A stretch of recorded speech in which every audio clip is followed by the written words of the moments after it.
اللهم صل على محمد وعلى ال محمد كما صليت على ابراهيم وعلى ال ابراهيم انك حميد مجيد. اللهم بارك على محمد وعلى ال محمد كما باركت على ابراهيم وعلى ال ابراهيم انك حميد مجيد. حضرت عبدالواحد بن زید رحمۃ اللہ علیہ جو مشائخ چشتیہ کے سلسلہ میں مشہور بزرگ ہیں، فرماتے ہیں کہ ہم لوگ ایک مرتبہ کشتی میں سوار جا رہے تھے. ہوا کی گردش نے ہماری کشتی کو ایک جزیرہ میں پہنچا دیا. ہم نے وہاں ایک آدمی کو دیکھا کہ ایک بت کو پوج رہا ہے. ہم نے اس سے پوچھا کہ تو کس کی پرستش کرتا ہے؟ اس نے اس بت کی طرف اشارہ کیا. ہم نے کہا تیرا معبود خود تیرا بنایا ہوا ہے، اور ہمارا معبود ایسی چیزیں بنا دیتا ہے جو اپنے ہاتھ سے بنایا ہوا ہو، وہ پوجنے کے لائق نہیں ہے.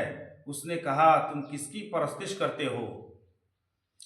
ہم نے کہا اس پاک ذات کی جس کا عرش آسمان کے اوپر ہے، اس کی گرفت زمین پر ہے، اس کی عظمت اور بڑائی سب سے بالاتر ہے.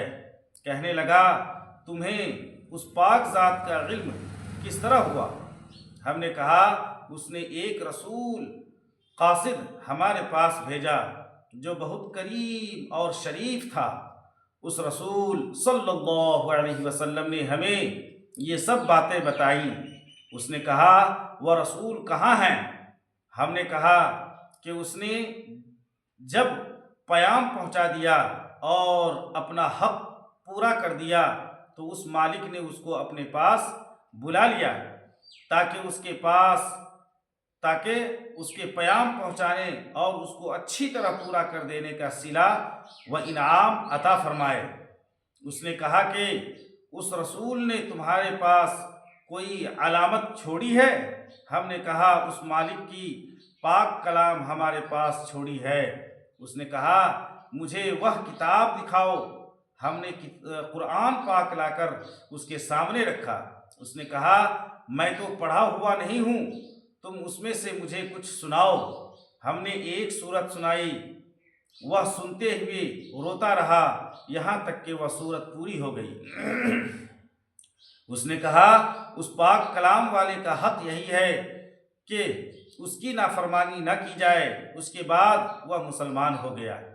ہم نے اس کو اسلام کے ارکان اور احکام بتائے اور چند صورتیں قرآن پاک کی سکھائیں. جب رات ہوئی عشاء کی نماز پڑھ کر ہم سونے لگے تو اس نے پوچھا کہ تمہارا معبود بھی رات کو سوتا ہے؟ ہم نے کہا وہ پاک ذات حی قیوم ہے، وہ نہ سوتا ہے نہ اس کو اونگ آتی ہے. آیت الکرسی. وہ کہنے لگا تم کس قدر نالائق بندے ہو کہ آقا تو جاگتا رہے اور تم سو جاؤ. ہمیں اس بات کی بڑی حیرت ہوئی. جب ہم اس جزیرہ سے واپس ہونے لگے تو وہ کہنے لگا کہ مجھے بھی اپنے ساتھ ہی لے چلو تاکہ میں دین کی باتیں سیکھوں. ہم نے اپنے ساتھ لے لیا. جب ہم شہر عبادان میں پہنچے تو میں نے اپنے ساتھیوں سے کہا کہ یہ شخص نو مسلم ہے، اس کے لیے کچھ معاش کا فکر بھی چاہیے. ہم نے کچھ درہم چندہ کیا اور اس کو دینے لگے. اس نے پوچھا یہ کیا ہے؟ ہم نے کہا کچھ درہم ہیں، ان کو تم اپنے خرچ میں لے آنا. کہنے لگا لا الہ الا اللہ، تم لوگوں نے مجھے ایسا راستہ دکھایا جس پر خود بھی نہیں چلتے. میں ایک جزیرہ میں تھا، ایک بت کی پرستش کرتا تھا، خدائے پاک کی پرستش بھی نہ کرتا تھا. اس نے اس حالت میں بھی مجھے ضائع اور ہلاک نہیں کیا، حالانکہ میں اس کو جانتا بھی نہ تھا. بس وہ اس وقت مجھے کیوں کر ضائع کر دے گا جبکہ میں اس کو پہچانتا بھی ہوں، اس کی عبادت بھی کرتا ہوں. 3 دن کے بعد ہمیں معلوم ہوا کہ اس کا آخری وقت ہے، موت کے قریب ہے. ہم اس کے پاس گئے، اس سے پوچھا کہ تیری کوئی حاجت ہو تو بتا. کہنے لگا میری تمام حاجتیں اس پاک ذات نے پوری کر دی جس نے تم لوگوں کو جزیرہ میں میری ہدایت کے لیے بھیجا تھا. شیخ عبدالواحد رحمۃ اللہ علیہ فرماتے ہیں کہ مجھ پر دفعتاً نیند کا غلبہ ہوا، میں وہیں سو گیا تو میں نے خواب میں دیکھا ایک نہایت سرسبز شاداب باغ ہے، اس میں ایک نہایت نفیس قبا بنا ہوا ہے، اس میں ایک تخت بچھا ہوا ہے، اس تخت پر ایک نہایت حسین لڑکی کہ اس جیسی خوبصورت عورت کبھی کسی نے نہ دیکھی ہوگی، یہ کہہ رہی ہے خدا کے واسطے اس کو جلدی بھیج دو۔ اس کے اشتیاق میں میری بے قراری حد سے بڑھ گئی۔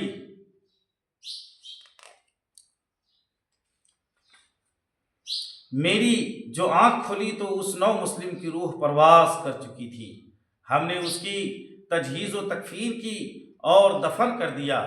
جب رات ہوئی تو میں نے وہی باغ اور قبا اور تخت پر وہ لڑکی اس کے پاس دیکھی اور وہ آیت شریفہ پڑھ رہا تھا، وَالْمَلَائِكَةُ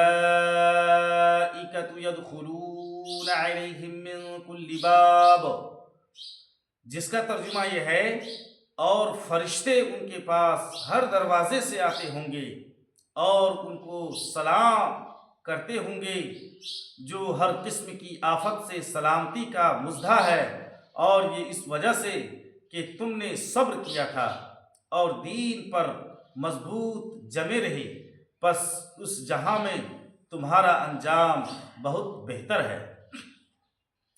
حق تعالی شانہ کی عطا اور بخشش کے کرشمے ہیں کہ ساری عمر بت پرستی کی اور اس نے اپنے لطف و کرم سے موت کے وہ قریب ان لوگوں کو زبردستی کشتی کے بے قابو ہو جانے سے وہاں بھیجا اور اس کو آخرت کی دولت سے مالا مال کر دیا۔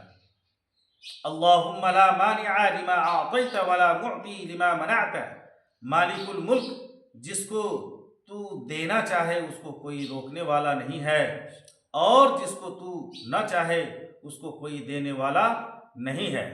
بے شک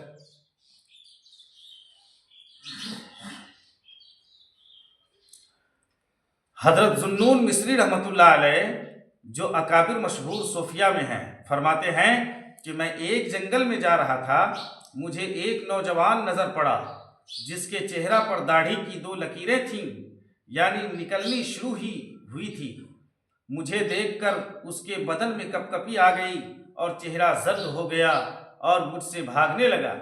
میں نے کہا میں تو تیرے ہی جیسا انسان ہوں، جن تو نہیں ہوں، پھر کیوں اتنا ڈرتا اور بھاگتا ہے؟ وہ کہنے لگا کہ تم انسانوں ہی سے تو بھاگتا ہوں۔ میں اس کے پیچھے چلا اور میں نے اس کو قسم دی کہ ذرا کھڑا ہو جائے، وہ کھڑا ہو گیا۔ میں نے پوچھا کہ تو اس جنگل بیابان میں بالکل تنہا رہتا ہے، کوئی دوسرا رفاقت کے لیے نہیں ہے، تجھے خوف نہیں معلوم ہوتا؟ کہنے لگا نہیں، میرے پاس تو میرا دل لگانے والا ہے۔ میں نے سمجھا کہ اس کا کوئی رفیق کہیں گیا ہوا ہوگا۔ میں نے کہا وہ کہاں ہے؟ کہنے لگا وہ ہر وقت میرے ساتھ ہے، وہ میرے دائیں بائیں آگے پیچھے ہر طرف ہے۔ میں نے پوچھا کہ کچھ کھانے پینے کا سامان بھی تیرے پاس نہیں ہے؟ وہ کہنے لگا وہ بھی موجود ہے۔ میں نے کہا وہ کہاں ہے؟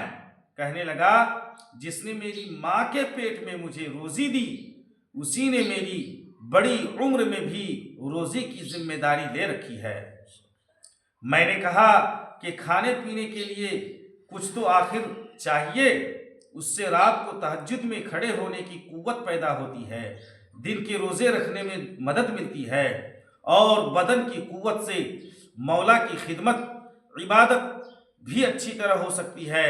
اور میں نے کھانے پینے کی ضرورت پر بہت زور دیا تو وہ چند شعر پڑھ کر بھاگ گیا، جن کا ترجمہ یہ ہے اللہ کے ولی کے لیے کسی گھر کی ضرورت نہیں ہے، اور وہ ہرگز اس کو گوارا نہیں کرتا کہ اس کی کوئی جائیداد ہو۔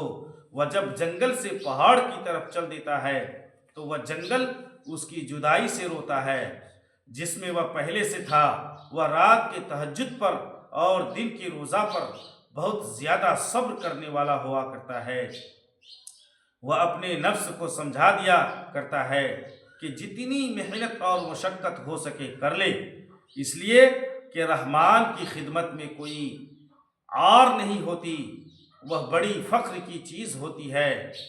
وہ جب اپنے رب سے باتیں کیا کرتا ہے تو اس کی آنکھ سے آنسو بہا کرتے ہیں، اور وہ یہ کہا کرتا ہے کہ یا اللہ، میرا دل اڑا جا رہا ہے، میرا دل اڑا جا رہا ہے، اس کی تو خبر لے۔ وہ یوں کہا کرتا ہے کہ یا اللہ، مجھے نہ تو جنت میں یاقوت کا گھر چاہیے جس میں حوریں رہتی ہوں، اور نہ مجھے جنت عدن کی خواہش ہے، اور نہ جنت کے پھلوں کی آرزو ہے۔ میری ساری تمنا صرف تیرا دیدار ہے، اس کا مجھ پر احسان کر دے، یہی بڑی فخر کی چیز ہے۔ بھائیو، دوستو اور بزرگوں، اللہ تبارک و تعالیٰ سے دعا کریں کہ اللہ تبارک و تعالیٰ ہمیں بھی اور آپ تمام سننے والوں کو بھی عمل کی توفیق عطا فرمائے۔ آمین۔ وآخر دعواہم ان الحمد للہ رب العالمین۔